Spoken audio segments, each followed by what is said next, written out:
My name is Eleanor Margaret Price. I'm 70 years old, and I'll never forget the moment my world cracked open at my husband's graveside. Not from grief alone, but from the cruel whisper of someone I'd trusted my entire life.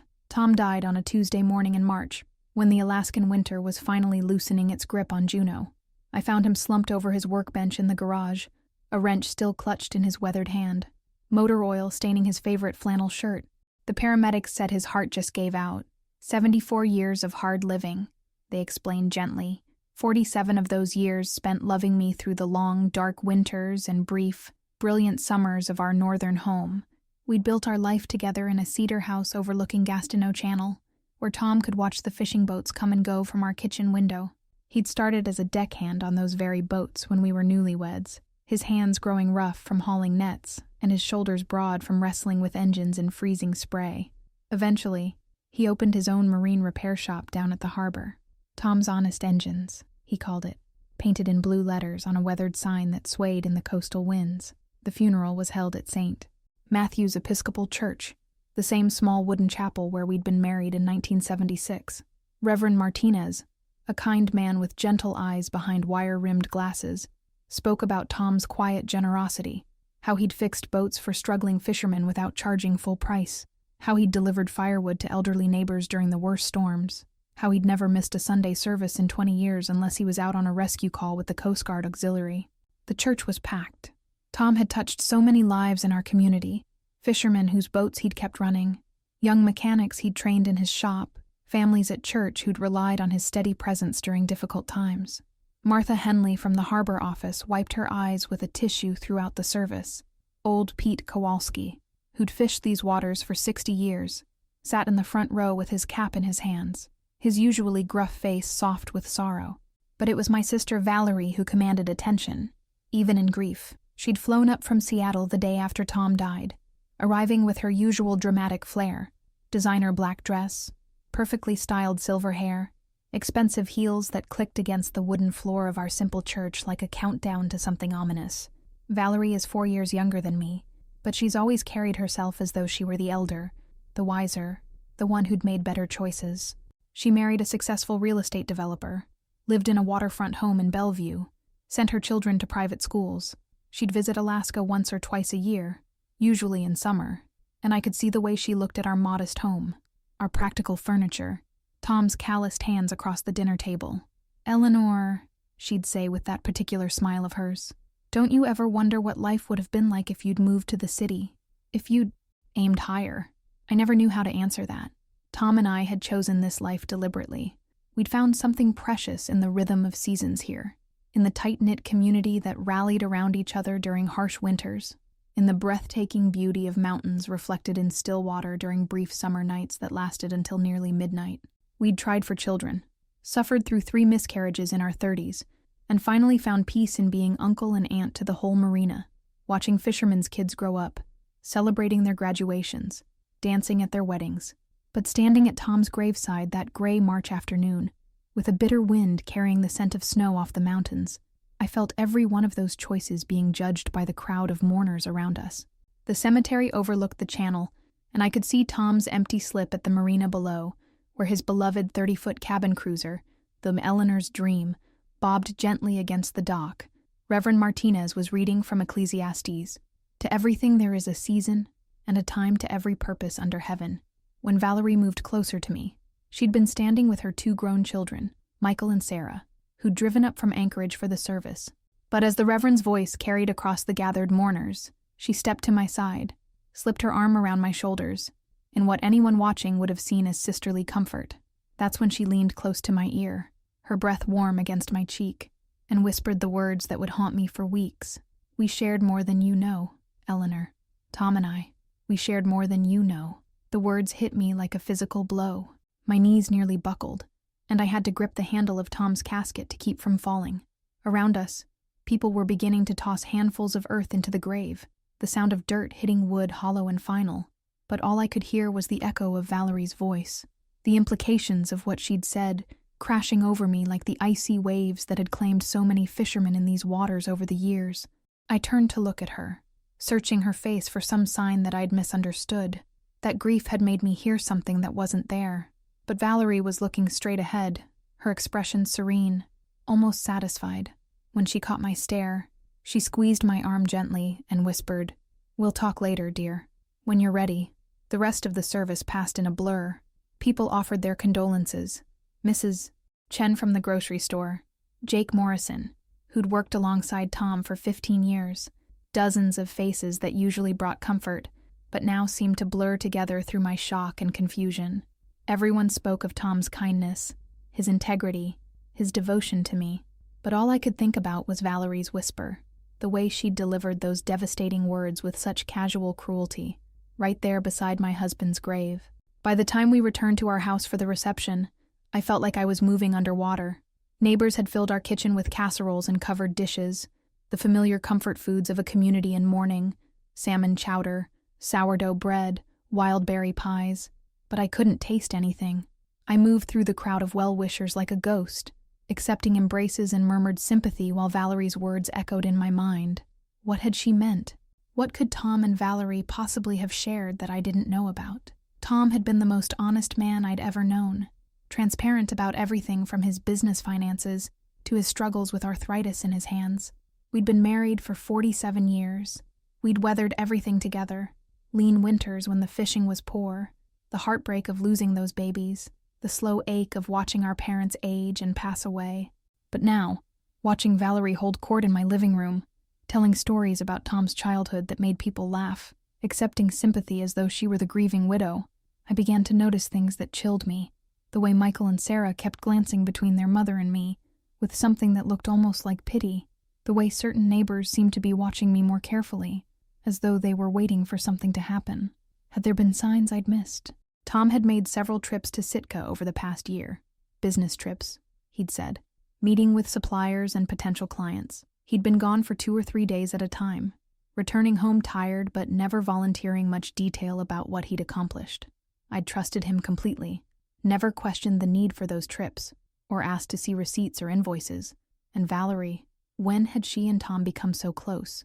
I remembered them chatting quietly at family gatherings, remembered her asking detailed questions about his business, about our finances. At the time, I'd been touched by her interest in our lives. Now, those memories took on a more sinister cast. As the evening wore on and neighbors began to drift home, I found myself alone with immediate family: Valerie, Michael, Sarah, and Tom's brother Jack, who'd driven down from Fairbanks. We sat in the living room where Tom and I had spent countless quiet evenings, him reading marine equipment catalogs while I worked on quilts for the church's annual fundraiser. "Eleanor," Jack said gently, "if there's anything you need help with, paperwork, the business, anything at all, you just call me." I nodded, grateful for his steady presence. Jack was 5 years older than Tom, a retired oil pipeline worker who'd never married but had always been a devoted brother and uncle. He had Tom's same honest eyes, the same weathered hands that spoke of a lifetime of hard work. "The lawyers will need to go through everything," Valerie added, her voice carefully neutral. "Tom's business records, insurance policies, bank accounts. It's probably more complicated than you realize. Eleanor, these things always are." There was something in her tone that made me look up sharply. She was watching me with an expression I couldn't quite read. Not sympathy, not concern, but something calculating, as though she were waiting for my reaction to some test I didn't know I was taking. "Tom kept everything organized," I said quietly. "He was very careful about business records." "Of course he was," Valerie agreed.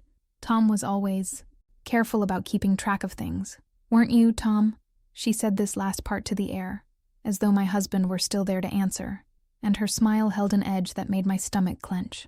Michael shifted uncomfortably in his chair. "Mom, maybe we should..." "Should what?" Valerie's voice sharpened slightly. "Should pretend that everything was exactly as it seemed. Should act like there aren't questions that need to be answered?" Jack frowned. What kind of questions, Valerie?"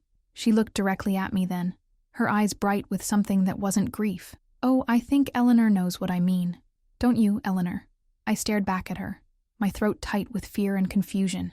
In that moment, surrounded by family in the home Tom and I had built together, I felt more alone than I had since I was a child. The weight of her insinuation, the implication of secrets and betrayal, settled on my shoulders like the heaviest winter snow, but I also felt something else beginning to stir in my chest. Not just hurt and bewilderment, but anger. How dare she come into my home on the day of my husband's funeral and cast shadows over his memory? How dare she speak in riddles and implications when I was raw with grief and couldn't defend myself properly? If you have something to say to me, Valerie, I managed, my voice steadier than I felt, then say it plainly. She smiled then, the expression cold and satisfied. All in good time, dear sister. All in good time. Tonight, we should just focus on saying goodbye to Tom. She paused, letting her gaze drift around the room Tom and I had furnished together over decades. Though I suppose, in a way, we're all saying goodbye to more than just Tom, aren't we? The weeks following Tom's funeral passed like the worst kind of Alaskan winter. Gray, endless, and bitterly cold. But this wasn't the clean cold of mountain snow. This was the chill of isolation, of whispered conversations that stopped when I entered a room, of neighbors who suddenly seemed to look at me with questions in their eyes. Valerie had returned to Seattle the day after the reception, but her poison lingered like black ice on a mountain road, invisible, treacherous, waiting to send you spinning into the void when you least expected it. She'd hugged me goodbye at the airport shuttle, whispering, "Take care of yourself, Eleanor, and be careful who you trust with Tom's memory. Some secrets have a way of coming out, whether we want them to or not." I'd stood there watching the shuttle disappear toward the airport, her words echoing in the crisp morning air, feeling like a stranger in my own life. What secrets was she talking about? What did she know about my husband that I didn't? In the days that followed, I found myself searching through everything. Tom's desk drawers, his files at the shop, even his pockets in the clothes I couldn't bear to donate yet. I felt like a detective investigating my own marriage, looking for clues to some mystery I couldn't even properly name. It made me sick to my stomach, this doubt that Valerie had planted. Tom had been the most straightforward man I'd ever known. He'd told me he loved me every morning for 47 years. He'd shared his dreams, his worries about the business, his arthritis pain, his concern about climate change affecting the fishing industry. But now, I questioned everything. When he'd gotten that phone call last fall and stepped outside to take it, claiming it was just business, had that been true? When he'd driven to Sitka 3 times in 6 months for what he'd said were equipment consultations, had those trips really been about marine engines? The doubt was eating me alive. Tom's lawyer, David Richardson, called to schedule a meeting about the will and estate matters. David had been our attorney for 20 years, a soft-spoken man in his 60s who'd handled our simple legal needs with patience and care. His office was in a converted Victorian house downtown, filled with the comfortable clutter of a small-town practice. "Eleanor," he said gently, settling behind his oak desk with Tom's file open before him, "I want you to know how sorry I am for your loss. Tom was a good man, one of the best I've had the privilege to know." I nodded, though my throat was too tight to speak. Even here, in this familiar office where Tom and I had signed mortgage papers and updated our wills, I felt like I was holding my breath, waiting for some terrible revelation. "The good news is that Tom was meticulous about his estate planning," David continued. "Everything is straightforward. The house, the business, his life insurance, all of it comes to you. He also established that small community fund we discussed last year for supporting local families during emergencies." "What community fund?" I asked, surprised. Tom had never mentioned any fund to me. David looked up from the papers, his expression puzzled. "The Maritime Families Assistance Fund. Tom set it up in October. Said he wanted to help fishermen's families who ran into trouble during the winter months. He didn't discuss it with you." My heart started racing. "No, he never mentioned it." "I see." David made a note on his pad. "Well, it's not a large amount, $5,000 to start with, managed through the church. Tom said he wanted it to be anonymous, didn't want recognition for it." He smiled. That was Tom, wasn't it? Always helping people quietly. I forced myself to smile back, but inside I was reeling. Why would Tom create a fund without telling me? We'd always made financial decisions together, even small ones, and $5,000 wasn't nothing for us. That represented months of careful saving. "David," I said carefully, "were there any other arrangements Tom made that I might not know about? Any other financial commitments or agreements?" The lawyer's eyebrows rose slightly. "Not that I'm aware of." "Eleanor, is there something specific you're concerned about?" I wanted to tell him about Valerie's insinuation, about the whispered words at the graveside that had turned my world upside down. But how could I explain that my own sister had implied my husband was keeping secrets from me, without sounding paranoid or bitter? "I just want to make sure I understand everything," I said instead. Tom handled most of our business affairs, and I'm trying to get my bearings. David nodded understandingly. Of course. And please know that if you have any questions as you go through his papers, any concerns at all, you can call me any time. I left his office more confused than when I'd arrived.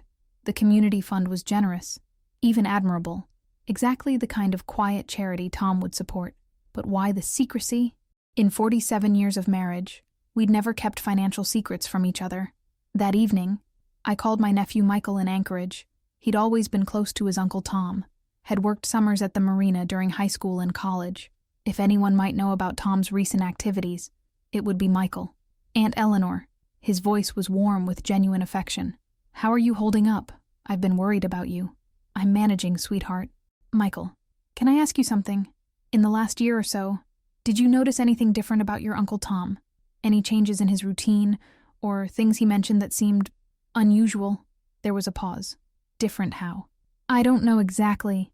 Maybe trips he was taking, people he was spending time with, projects he was working on. Another pause. Longer this time. Aunt Eleanor, is everything okay? You sound worried about something. I'm just trying to understand some business matters, I said, hating how evasive I sounded. Your Uncle Tom was always so organized, but there are a few things that don't quite add up. Well, Michael's voice became more thoughtful. I did notice that he seemed stressed about something last summer when we were visiting, and I remember him taking a couple of phone calls that he stepped outside for. Sarah mentioned it too. She said Uncle Tom seemed distracted during dinner, kept checking his phone. My heart sank. Did he say anything about who was calling? Not really. But afterward, he seemed kind of sad. Not angry, just sad, like someone had told him disappointing news. The phone calls, the trips to Sitka, the secret community fund. Each piece felt like another crack in the foundation of everything I'd believed about my marriage. But what tied them all together? What was the secret that Valerie claimed to know? Over the next few days, I went through Tom's workshop with new eyes. He'd always been organized to the point of obsession. Every tool in its designated spot, every invoice filed chronologically, every receipt rubber-banded with others from the same month. But now I was looking for gaps, for evidence of activities he'd hidden from me. In his desk drawer, I found a small appointment book I'd never seen before. Most of the entries were routine, customer appointments, supply deliveries, doctor visits, but scattered throughout the past 6 months were notations that made no sense to me. S. Meeting, 2 p.m. Call V. About arrangements. Pickup package, downtown. My hands were shaking as I flipped through the pages. Who was S? What arrangements had he discussed with V? Was that Valerie? And what packages had he been picking up without mentioning them to me? The worst part was how plausible it all seemed when viewed through the lens of Valerie's insinuation. An affair would explain the secret trips, the private phone calls, the distracted behavior Michael had noticed. And if Valerie knew about it, if she'd somehow been involved or informed, I sat there in Tom's workshop, surrounded by the tools he'd used to build our life together, and wept harder than I had since the day he died. Not just for losing him, but for losing my faith in him, in us, in everything I'd thought our marriage had been. That night, I couldn't sleep. I lay in our bed, the bed where Tom had held me through countless storms, both literal and metaphorical, and stared at the ceiling. The wind was picking up outside, rattling the windows in their frames, and I could hear the distant sound of waves against the rocks below our house. I found myself thinking about the early years of our marriage, when money was tight and winters were long. Tom would work on boat engines by lamplight in the garage, his breath visible in the cold air, determined to get fishermen back on the water by morning. I'd bring him coffee and sandwiches, and we'd talk about our dreams, maybe buying a bigger boat someday, maybe traveling to the lower 48 to visit his cousins in Oregon. We'd been so happy then, so sure of each other. When had that changed? When had secrets crept into our marriage like water into the hull of a boat, slowly, silently, until suddenly everything was sinking? The next morning brought news that made everything worse. I was having coffee with Martha Henley, the harbor office manager, when she mentioned something that made my blood run cold. Eleanor, I hope you don't mind me asking, but did Tom ever mention anything about Valerie having health problems? I set down my coffee cup with careful precision. Health problems? Well, it's probably nothing, Martha said, looking suddenly uncomfortable. But I saw her at the clinic in Sitka a few months back, when I was there for my own appointment. She was with Tom, and they seemed to be having a serious conversation in the waiting room. I didn't want to intrude, but I wondered if she was okay. The world tilted sideways. Tom had been at a clinic in Sitka with Valerie. During one of his mysterious business trips, he'd actually been accompanying my sister to medical appointments, and he'd never said a word to me about it. Did you see them together often?" I managed to ask. Martha looked even more uncomfortable. "Oh, Eleanor, I shouldn't have said anything. I'm sure it was innocent. Family helping family, you know? Tom was always so good about taking care of people." But I was barely listening anymore. The pieces were clicking into place with horrible clarity. The phone calls, the trips to Sitka, the sadness Michael had noticed. Tom had been helping Valerie through some kind of medical crisis, and they'd kept it secret from me. But why? And what did it have to do with her cruel words at the funeral? That afternoon, I did something I'd never done in 47 years of marriage. I called Tom's credit card company and asked for detailed statements from the past 6 months. The customer service representative was sympathetic when I explained I was a widow trying to understand my late husband's finances. When the statements arrived 3 days later, I spread them across the kitchen table with the same methodical care Tom had always used when balancing our books. Most of the charges were familiar: gas, groceries, restaurant meals during his Sitka trips. But there were also charges I couldn't account for: payments to medical labs, purchases from a pharmacy in Sitka, even what looked like hotel bills for multiple rooms. Multiple rooms. Tom had been paying for 2 hotel rooms during his trips to Sitka, not 1, and the dates matched perfectly with the mysterious appointments in his calendar. I sat in my kitchen, surrounded by evidence that my husband had been living a double life, and felt something inside me break completely, not just my heart, but my sense of reality itself. Everything I'd believed about my marriage, about Tom's character, about my sister's intentions, all of it was crumbling like a sandcastle at high tide. The worst part was the isolation. Who could I talk to about this? Who could I trust, with the suspicion that my husband had been having an affair with my own sister, that they'd been meeting secretly for months, that she'd thrown it in my face at his funeral like a weapon designed to destroy what little peace I might have found in grief? I thought about calling Jack, Tom's brother, but what would I say? That I suspected Tom of betraying our marriage, based on credit card statements and appointment books. That Valerie had whispered something cryptic at the funeral, and I'd built an entire conspiracy theory around it. No, I was alone with this knowledge, alone with the growing certainty that my marriage had been built on lies, that my sister was more cruel than I'd ever imagined, and that the man I'd loved and trusted for nearly 5 decades had died keeping secrets that would destroy me even from the grave. As March turned to April and the snow began to melt in earnest, I found myself avoiding places where Tom and I had been happy together. I couldn't bear to walk past his empty slip at the marina, couldn't stand to see his tools hanging unused in the workshop. Even our bedroom felt haunted, not by Tom's ghost, but by the specter of my own shattered illusions. Valerie called twice during those weeks, her voice bright with false concern. "How are you doing, Eleanor? I worry about you up there all alone. Have you given any thought to selling the house? Maybe moving somewhere with more support?" I kept the conversations brief, afraid that if I said too much, I'd reveal what I suspected, what I'd discovered about her secret relationship with my husband. But her words felt loaded with hidden meaning, as though she were testing me, waiting to see if I'd figured out what she'd been hinting at. "I'm managing fine," I told her during the second call. "Are you sure? You sound strained. Maybe I should come visit again, help you go through Tom's things. Sometimes it takes an outside perspective to see things clearly." An outside perspective. The phrase made my skin crawl. What did she want to help me see? What was she hoping I'd find or not find among Tom's belongings? "That's not necessary," I said firmly. "If you're sure," her tone suggested she wasn't convinced. "But Eleanor, you know you can talk to me about anything, don't you? Anything at all. Sometimes the people we love most surprise us, and we need family to help us understand." After that call, I knew I couldn't continue living in this limbo of suspicion and doubt. I had to find out the truth, whatever it cost me. I had to know exactly what Tom and Valerie had shared, and why she seemed so confident that the knowledge would destroy me. That night, I made a decision. I was going to search every inch of this house, every corner of Tom's workshop, every hiding place I could think of. Somewhere, there had to be proof of what had been happening. Letters, photographs, documents, something that would either confirm my worst fears or prove them wrong. Either way, I couldn't live with uncertainty anymore. The truth, however terrible, had to be better than this slow poisoning of my memories and my peace of mind. It was a gray Saturday morning in late April, when I finally found the courage to begin my search in earnest.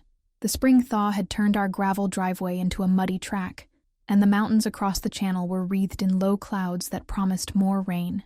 I'd been putting off this systematic exploration of Tom's private spaces for weeks, afraid of what I might discover, but I couldn't live with the questions any longer.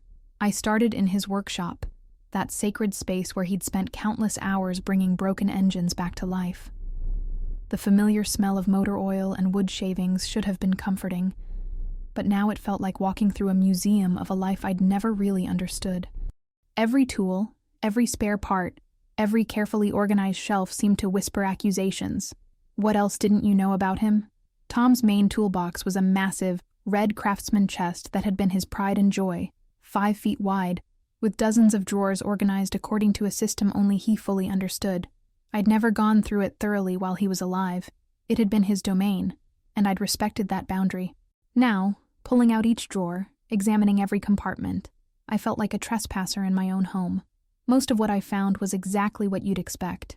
Wrenches sorted by size, screwdrivers with worn handles, electrical testing equipment, boxes of bolts and washers and gaskets.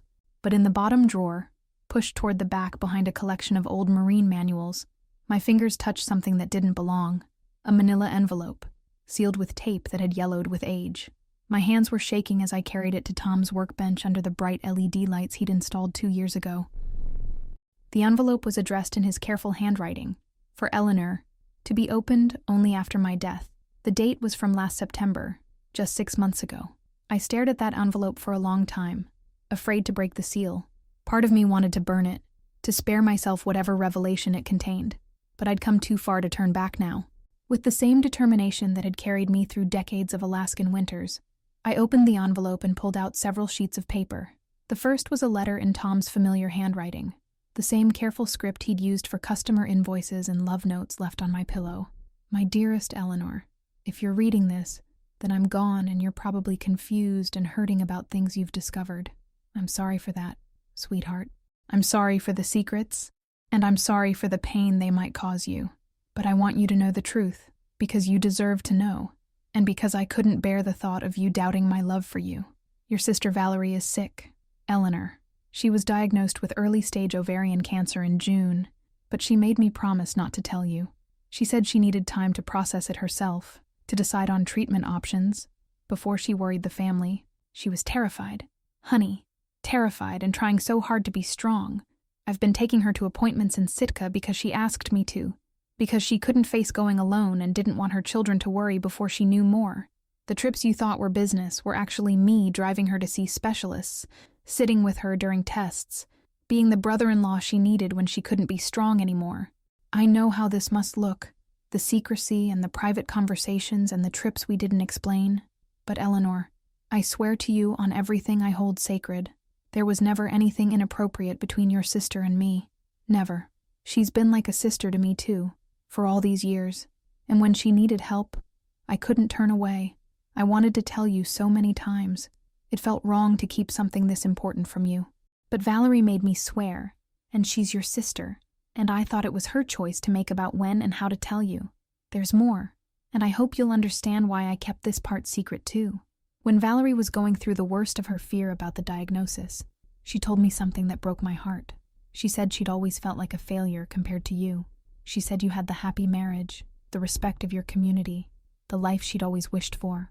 She said she'd spent years being jealous of what we had, and now that she might be dying, all she wanted was to make peace with that jealousy and try to be the sister you deserved.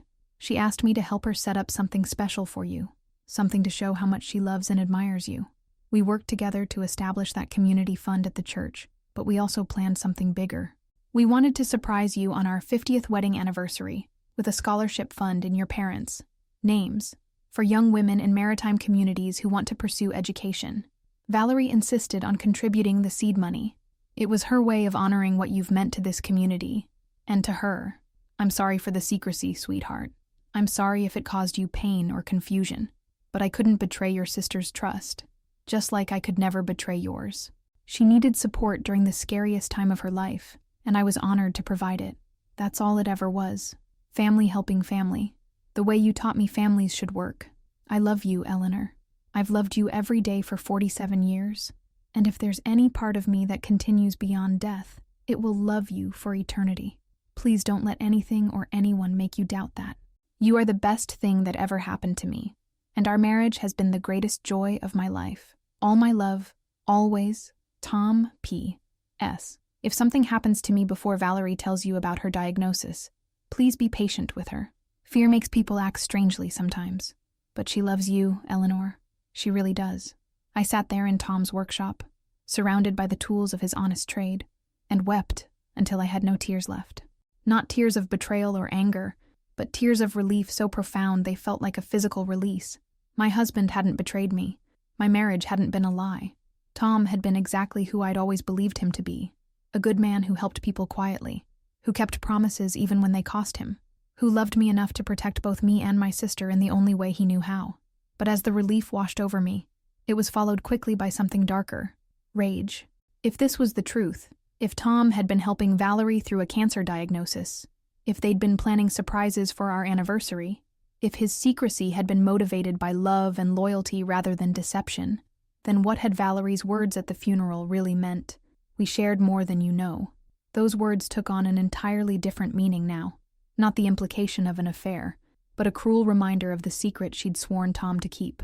She'd known that her words would poison my grief, would make me doubt everything good about my marriage, and she'd whispered them anyway, right there beside my husband's grave. I looked at the other papers in the envelope, medical records from Sitka Regional Medical Center, showing Valerie's appointments and test results, a receipt from a hotel in Sitka for 2 rooms booked under Tom's credit card, one for him, one for Valerie, completely separate, and most damning of all, a notarized document from David Richardson's office, establishing the scholarship fund Tom had mentioned, with a note in the margins: Per V. K. S. request, to be presented to E. P. on 50th anniversary, May 2026. Valerie Kent, Eleanor Price. The scholarship fund had been Valerie's idea, her way of honoring me, according to Tom's letter. But if that was true, if she genuinely wanted to make peace with her jealousy and show her love for me, then why had she chosen the cruelest possible moment to twist that secret into a weapon? I spent the rest of that day reading and rereading Tom's letter, studying the medical documents, trying to understand not just what had happened, but why Valerie had chosen to hurt me so deliberately. The cancer diagnosis explained everything. The phone calls, the trips, the stress Michael had noticed. Tom had been carrying the weight of someone else's secret, someone else's fear, with the same quiet strength he'd brought to every challenge in our life together. But Valerie's behavior at the funeral remained inexplicable. According to Tom, she'd wanted to honor me, to make amends for years of jealousy, yet she'd chosen the moment of my deepest grief to plant seeds of doubt that could have destroyed my faith in my marriage permanently. That evening, I called David Richardson at home. I knew he wouldn't mind the interruption. He'd told me to call any time, and this couldn't wait until Monday. Eleanor, is everything all right? David, I found some papers in Tom's workshop, a letter, and some documents about a scholarship fund. I need to understand what this means. There was a pause. Ah, you found Tom's envelope. I wondered when you might discover that. You knew about it. I helped him write the notarized portions. Eleanor, I want you to know that what Tom was doing, it was completely honorable. He was helping your sister through a difficult time. Nothing more. Then why didn't he tell me? Why did they both keep it secret? David sighed. That's a question only Valerie can answer. Tom wanted to tell you from the beginning. He came to my office 3 times, wrestling with whether to break her confidence. But she'd made him promise, and Tom took promises seriously. What about the scholarship fund? The document says it was supposed to be presented on our 50th anniversary. That was Valerie's idea entirely. She contacted me last fall, wanted to establish something substantial in your parents' names. She said, he paused, as though choosing his words carefully. She said she'd spent too many years being envious of your contentment, and she wanted to do something meaningful to honor the life you'd built here. The contradiction was maddening. If Valerie had truly wanted to honor me, to make amends for her jealousy, then her behavior at the funeral made no sense at all. David, at Tom's funeral, Valerie said something to me, something that made me think. Well, That made me doubt Tom's faithfulness. Why would she do that if she was planning to honor me? Another long pause. I don't know, Eleanor. People sometimes act strangely when they're dealing with their own mortality. Cancer can change a person's perspective in unpredictable ways. That night, I couldn't sleep again. But this time it wasn't doubt keeping me awake. It was anger. The pure, clean anger of someone who'd been deliberately wronged by someone they'd trusted. Valerie had known exactly what her words would do to me. She'd seen Tom's devotion to our marriage for 47 years. She'd known that making me doubt him would be the cruelest possible blow. But why? What could possibly motivate someone to inflict that kind of pain on their own sister, especially at such a vulnerable moment? I thought about calling her, confronting her directly with what I'd discovered, but something held me back. Tom's letter had revealed the truth about his actions, but it had also raised new questions about Valerie's motivations. Before I confronted her, I wanted to understand everything. The next morning, I drove to Sitka. It was a beautiful day for the ferry ride across Peril Strait, with early wildflowers blooming along the shoreline and eagles circling above the water. But I barely noticed the scenery. I was focused on getting answers. Dr. Sarah Chen at Sitka Regional Medical Center was a small woman with kind eyes and careful hands. When I explained who I was and what I needed to understand, she invited me into her office and closed the door. Mrs. Price, I remember your husband well. He was devoted to your sister during a very frightening time for her. Can you tell me about her diagnosis? I know this is confidential, but I'm her only family here, and I need to understand what happened. Dr. Chen consulted her computer screen. Your sister had early-stage ovarian cancer. We caught it during routine screening, which was fortunate. The treatment protocol was successful. Surgery followed by a mild course of chemotherapy. Her prognosis is excellent. Had, past tense, yes. As of her last appointment in February, she's officially in remission. The cancer is gone. Mrs. Price, your sister is going to be fine. I sat back in my chair, absorbing this information. Valerie was cured. She'd faced her worst fear and emerged victorious. So why, 2 months later, had she chosen to poison my husband's funeral with cruel insinuations? Doctor, how did she handle the diagnosis emotionally? I struggled to find the right words. Was she angry? Bitter? Did the experience change her personality? Dr. Chen considered this carefully. Some patients do experience personality changes during cancer treatment. Fear, anger, depression, all of these are normal responses. But your sister seemed to handle it remarkably well, especially with your husband's support. She spoke often about wanting to repair relationships, about making the most of her second chance. Repair relationships, make the most of her second chance. This matched what Tom had written in his letter. So what had changed between February there, when she'd been declared cancer-free, and March, when she'd attacked me at Tom's funeral? I thanked Dr. Chen and spent the rest of the day walking around Sitka, trying to piece together a timeline that made sense. Valerie had been diagnosed in June, had surgery and treatment through the fall, and had been declared cancer-free in February. Tom had died in March, and at his funeral, she'd chosen to hurt me in the cruelest possible way. The ferry ride back to Juneau gave me time to think. There was still something I was missing, some piece of the puzzle that would explain Valerie's transformation from grateful sister-in-law to vindictive tormentor. When I got home that evening, I found a message on my answering machine. Valerie's voice, bright and artificially cheerful. Eleanor, darling, I hope you're well. I've been thinking about our conversation the other day, about you needing support. I've decided to come visit next weekend. We really need to have a good long talk, just the two of us. There are things we need to discuss about Tom, about the family, about your future. I'll call with my flight details. Love you. The message chilled me to the bone. She was coming back, and she clearly had an agenda. Things we need to discuss about Tom. What could that mean? Did she know I'd found his letter? Was she planning to reveal some other secret? Some additional lie designed to shatter what peace I'd regained? I called Jack immediately. Tom's older brother had always been a steadying influence, and I needed someone I could trust completely. Eleanor, you sound upset. What's wrong? Jack, I need to tell you something, and I need your advice. It's about Valerie and Tom and something that happened at the funeral. I told him everything. Valerie's whispered words at the graveside, the weeks of doubt and investigation, the discovery of Tom's letter, the truth about the cancer diagnosis and the secret support. Jack listened without interruption, making occasional sounds of understanding or sympathy. "That bastard," he said finally, and I was startled by the vehemence in his voice. Jack rarely swore. Tom wasn't a bastard whore, Jack. He was trying to help. Not Tom. Valerie. She's a bastard for making you doubt Tom like that, for making you suffer when you should have been allowed to grieve in peace. But I don't understand why she did it. According to Tom's letter, she wanted to honor me, to make peace with her jealousy. The scholarship fund, the anniversary surprise, none of that matches with her behavior at the funeral. Jack was quiet for a long moment. "Eleanor, there's something I probably should have told you years ago. Something about Valerie that Tom made me promise never to mention." My heart started racing again. "What kind of something?" "It was about 15 years ago, maybe more. Valerie came to visit you. Remember? She stayed for a week in the summer." I remembered. It had been one of her longer visits, and she'd seemed unusually subdued. "She got drunk one night after you went to bed," Jack continued. "Tom and I were having a beer on the back deck, and she came out and just started talking about how much she hated her life, how she envied what you had, how she'd always been in love with the idea of Tom." "In love with Tom?" The words came out as a whisper. "Not exactly. More like in love with the idea of him, the way he treated you, the life you'd built together. She said she'd married her husband because he could provide for her, but she'd never felt about him the way you felt about Tom.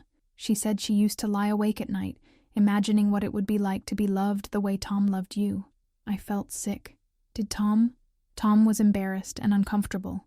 He told her she was drunk and needed to get some sleep, and the next morning he made me promise never to mention it. He said she was family, and family didn't repeat things said in pain and alcohol. But you're telling me now. Because now I understand what she did to you at the funeral. Eleanor, I think she's always been jealous of what you had, and when Tom started helping her through the cancer, she probably developed feelings for him. Real feelings this time, not just envy. The pieces were clicking into place with horrible clarity. And when he died, she was angry.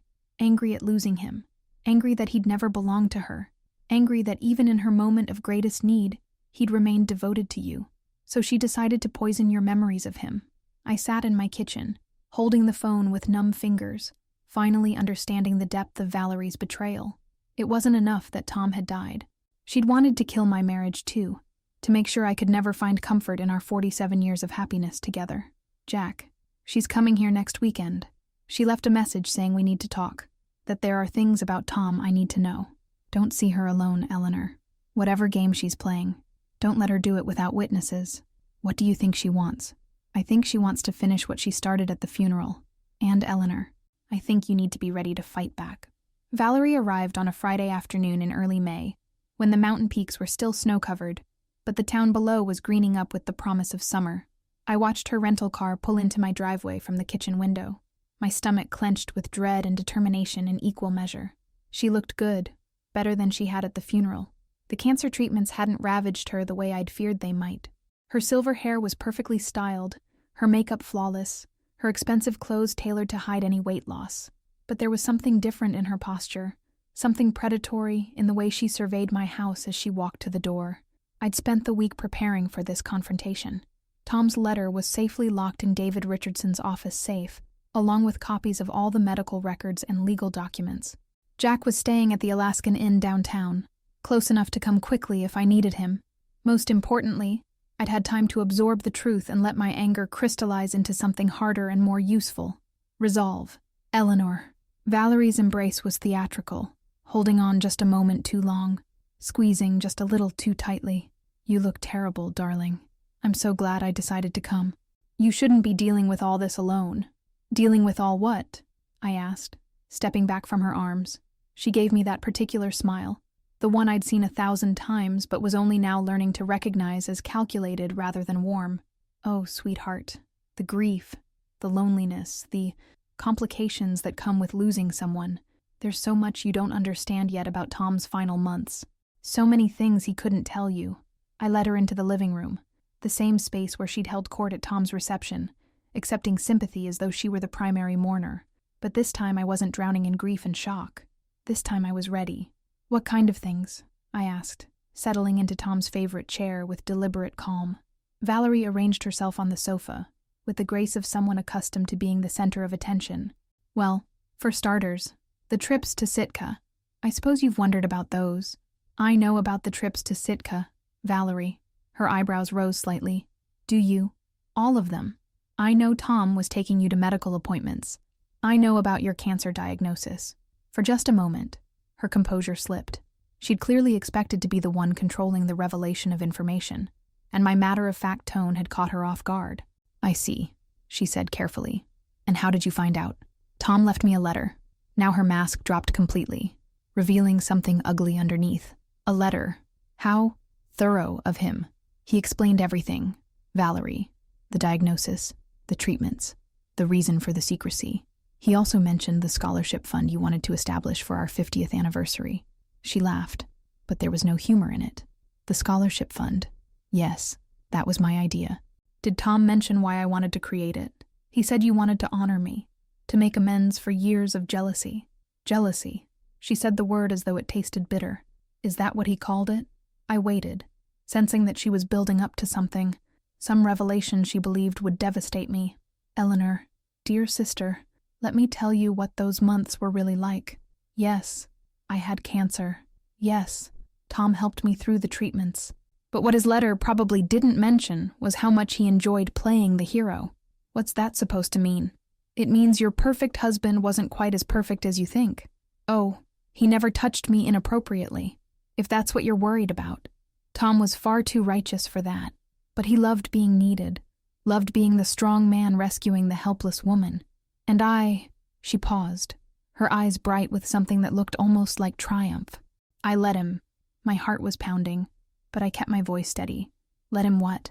I let him think I was more fragile than I was. I let him hold my hand during appointments I could have handled alone. I let him pay for hotel rooms and meals when I had my own credit cards. I let him make me the damsel in distress he obviously needed me to be. She leaned forward, her voice dropping to the same intimate whisper she'd used at Tom's graveside. And do you want to know what we talked about during those long drives to Sitka? We talked about you, Eleanor, about how lucky I was to have a sister with such a devoted husband, about how some women get to be cherished, and others have to settle for being provided for. The words hit like physical blows, but I forced myself not to react visibly. We talked about the life you'd built together, she continued, the community that respected you, the marriage that had lasted through everything. And do you know what Tom told me? He told me that you were the strongest person he'd ever known, that you'd made him a better man just by loving him. Her voice was getting sharper now, more vicious. He was so proud of you, Eleanor, so grateful for what you'd given him. And I sat there listening to him praise your strength and your grace and your wonderful life, and I smiled and nodded and played the role of the admiring sister-in-law. But you weren't admiring, I said quietly. No, I was furious. Furious that once again, you had everything I wanted. The devoted husband, the respected place in the community, the certainty that you were loved completely. Even my cancer became another opportunity for you to be the perfect wife with the perfect marriage. She stood up and walked to the window, looking out at the view Tom and I had shared for decades.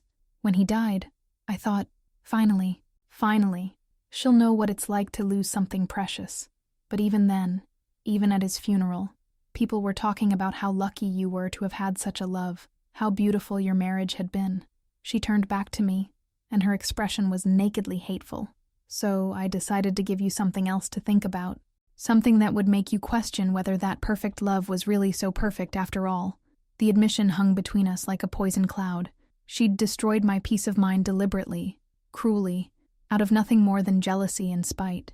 The scholarship fund, I said. The anniversary surprise. Were any of those real? Oh, they were real. I did want to honor you, but not for the reasons Tom thought. I wanted to create a monument to everything I couldn't have, everything you took for granted. I wanted people to see my generosity and wonder why the beloved Eleanor Price needed her sister to create tributes to her parents. The cruelty was breathtaking in its calculation. Even her apparent generosity had been designed to hurt me, to diminish me in the eyes of our community. And the cancer? I asked. And was that real too, or just another performance?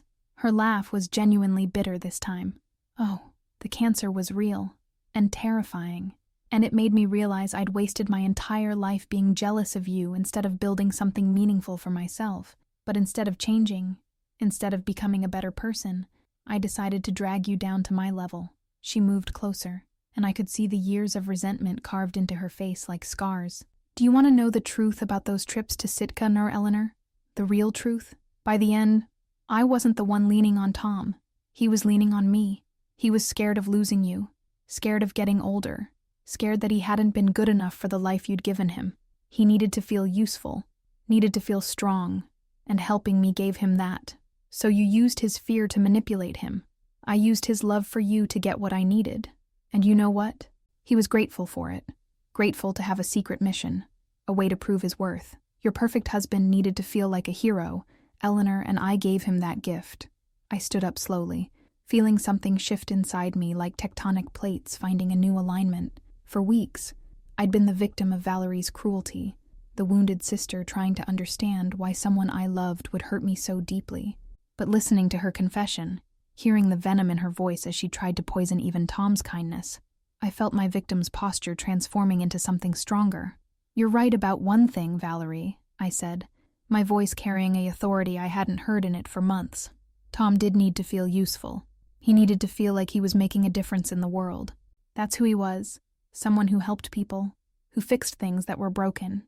I walked to the mantelpiece where Tom's favorite photo of us sat in a simple wooden frame, the two of us on our 40th anniversary, windburned and laughing after a day of fishing.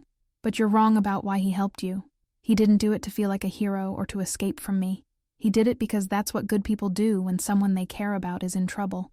Even when that person is manipulating them, even when that person is using their kindness as a weapon." I turned back to face her, and I saw something in her expression shift. She'd expected me to crumble under her revelations, to doubt Tom's motives the way I'd doubted his faithfulness.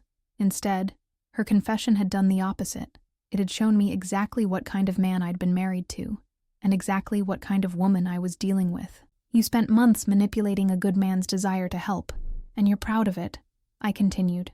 "You turned his kindness into something ugly in your own mind, and then you tried to make me see it that way too. But all you've really done is prove that Tom was exactly who I always knew he was, someone who helped people even when they didn't deserve it." Valerie's composure was fracturing. "You don't understand. You weren't there. You didn't see how he looked at me, how he what? How he treated you with basic human decency during the worst period of your life, how he kept a promise even when it was difficult, how he put your needs ahead of his own comfort." I moved closer to her, and for the first time in our relationship, I saw fear in her eyes. "I know exactly who my husband was, Valerie. He was a man who spent 47 years proving his love to me in 1,000 small ways. He was a man who kept his promises, who helped his community, who treated everyone with respect and kindness, including you, especially you, when you needed it most. But he kept secrets from you," she said desperately. "He lied. He honored a confidence. There's a difference. And if you can't see it, that says more about you than it does about him." The fight was going out of her now, her carefully constructed attack crumbling in the face of my refusal to be destroyed by it. "You came here thinking you could finish what you started at Tom's funeral," I said. "You thought you could make me doubt my marriage, my memories, my understanding of who Tom was. But all you've done is help me see him more clearly." I walked to the front door and opened it wide. The afternoon air was crisp and clean, carrying the scent of new growth and the distant sound of boats in the harbor. "I want you to leave now, Valerie, and I want you to understand something before you go. Tom and I had 47 years of real love, real partnership, real devotion to each other. Whatever you felt for him, whatever you thought you were accomplishing during those trips to Sitka, none of it touches what we had. None of it diminishes what we built together." She gathered her purse with shaking hands, her carefully applied mask finally completely gone. "Eleanor, you don't understand what it's like to be jealous? To feel like everyone else has something you want? You're right, I don't understand that. Because I was too busy being grateful for what I had to waste time envying what I didn't." She paused at the doorway, and for a moment, I thought she might apologize, might finally acknowledge what she'd done to me. Instead, she said, "This isn't over, Eleanor. There are other things, other secrets Tom kept from you. I know about the debt, about the problems with the business. I know. Stop." My voice cut through her words like a blade. "Stop lying, Valerie. Stop trying to hurt me. Stop using Tom's memory as a weapon. Whatever other poison you're carrying, I don't want to hear it. I stepped closer to her, and she actually backed away from me. My husband is dead. I buried him 6 weeks ago, and I've spent every day since then grieving the loss of the best man I ever knew. You tried to steal that from me with your cruel insinuations and your jealous lies, but you failed. Do you understand me? You failed. Tears were running down her cheeks now, but they looked more like tears of rage than remorse. I'm going to honor Tom's memory by living the kind of life he would be proud of, I continued. I'm going to expand that community fund he started. I'm going to establish the scholarship you plan to use as another way to hurt me, but I'm going to do it for the right reasons. And I'm going to make sure people remember him the way he deserves to be remembered. As a good man who loved his wife and his community, and did his best to help people whenever he could. I stepped back and began to close the door.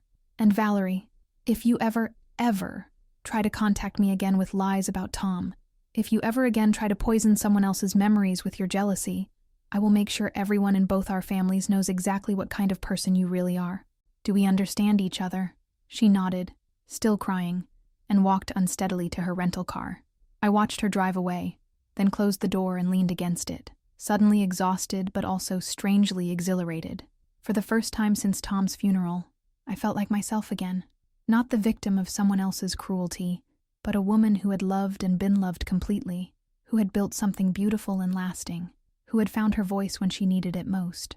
That evening, I called Jack to tell him what had happened. Good for you, he said simply. Tom would be proud. I think he would. I agreed. Jack, I want to ask you something. Do you think I was too hard on her? She did have cancer. She was scared. Eleanor, having cancer doesn't give you the right to destroy other people's lives. Fear doesn't excuse cruelty. Valerie made her choices, and you responded with exactly the strength she never expected you to have. I walked out onto my back deck as we talked, looking out over the channel where Tom's boat still sat empty at its slip. The sun was setting behind the mountains, painting the water gold and pink, and I could hear the familiar evening sounds of the harbor, boats returning from the day's fishing, voices calling across the water, the gentle slap of waves against the dock. This was the life Tom and I had built together. This was the community we'd served, the home we'd created, the love we'd nurtured through nearly 5 decades of marriage. Valerie's jealousy couldn't diminish it. Her lies couldn't destroy it. Her attempts at manipulation couldn't touch its essential truth. I was 70 years old, alone now for the first time in my adult life, but I wasn't defeated. I wasn't broken. I was Eleanor Price, Tom's widow, and I had work to do.